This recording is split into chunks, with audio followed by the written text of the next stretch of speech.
and welcome everybody. Today I will be explaining how to use Microsoft Excel functions. So to begin, we will cover the basic Excel functions. To start off, we will have the average function, and then followed we'll have the today and now, but they aren't the same. They actually are two separate functions, except for they likewise do almost like the same thing. And then followed by that we'll have the square root function. And then, as same as before, these are actually two different ones. We have maximum minimum functions, but they do almost the same thing. And then we have the sum function. And then finally we will discuss the count function. To begin, we will cover the average function. So the average function, it allows you to take the sum of a data set and then divides it by the number of data points. It'll give you an average value for the data set you are looking to observe or look at. And then an easy way to think about it is if you use a combination of the sum function, as you will add all your data points together, and then divide it by the count function, you will divide the sum of all your data set by the number of individual data sets to give an overall average of what you're looking at. And then to enter it, you'll explicitly write it as this. You'll indicate that you want to use a function by typing equals first, followed by average, and then here's a set of parentheses, and within that, that'll have your data set that you would like to observe encased in it. And it is very key to click the correct ones, as if you clicked the wrong one, it'll give you like an error symbol, or it just won't give you the correct average of what you're looking to get. And then now moving on to today and now. Carrying on, we have the today and the now functions. The today function, it's explicitly wrote as this, and you do not have to write anything in the parentheses, only equal today and then a set of parentheses. This will display whatever the current date is as you enter the spreadsheet, and it'll show the today's date. This can be very useful, as if you are frequently going on to the same spreadsheet, if you have to give a quota or an audit or whatever your job may be, it is very nice just to have that date on there, and you don't have to write it down every single time you go on, or you have to print it out, or etc. And then likewise, the now function, it does essentially the same thing. You just put equal now parentheses without anything within the parentheses, and then it'll display not only the date, but also the time that you are looking at the spreadsheet or whatever you may be doing on the spreadsheet. And then now moving on to the square root. And this one, it's pretty simple. It analyzes whatever data you are looking at or observing, and then you will get the square root of that value. But you'll explicitly write it as this. It's kind of more condensed. So you have SQRT square root, and then within the parentheses you would put your indicated value that you want the square root of. And then now moving on to the maximum and minimum functions. So the maximum function, you'll explicitly write it as this. It'll be equal max max, and then your parentheses. And then within your parentheses, you will select your data set that you would like to observe, and it'll find the maximum or the highest value of the data set. And then vice versa, if you want to go to complete 180, it is the same exact thing, except for in the minimum function, you will write min instead of max. And then within the parentheses, do the same data value, and it'll find the minimum or the lowest value. So this can be very nice if you want to look at an overall data set and not sift through it. It'll just give you the immediate max or min value within that data set. And then now moving on to the sum function. And this one's pretty self-explanatory.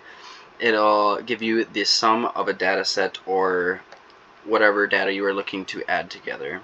So it could be as low as 2. Otherwise, as far as the program can handle it, you can do almost infinitely amount of like addition of whatever data set you want to look at.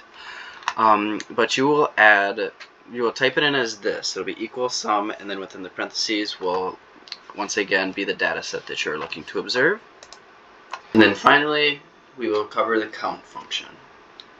This function analyzes the data set and essentially counts all of your data sets and gives you an overall number for how many individual data values there are within what you're observing.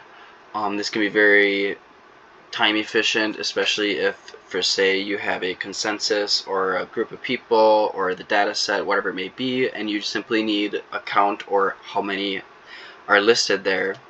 And with this, you can just simply type this, and then you'll do equal count, and then you'll put within the parentheses the data set, and it'll give you a numerical value of how many data sets are within that, how many data values are within that data set. So here's a visual application. If you look to the right here, we have a list of students. This is all randomized. I completely made it up, so these aren't actual people. But yeah, we have a list of students. We have 9 in total, and then we have their test scores.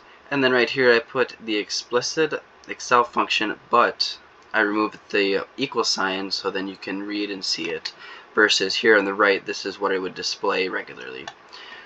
So to begin, we started with the average function, and I selected B2 through B10, and so it's going to analyze all these numerical values, and it'll add them up and then divide by the count, or however many there are. So we have 9 here, so to add them all together, divide by 9, giving us 81.11.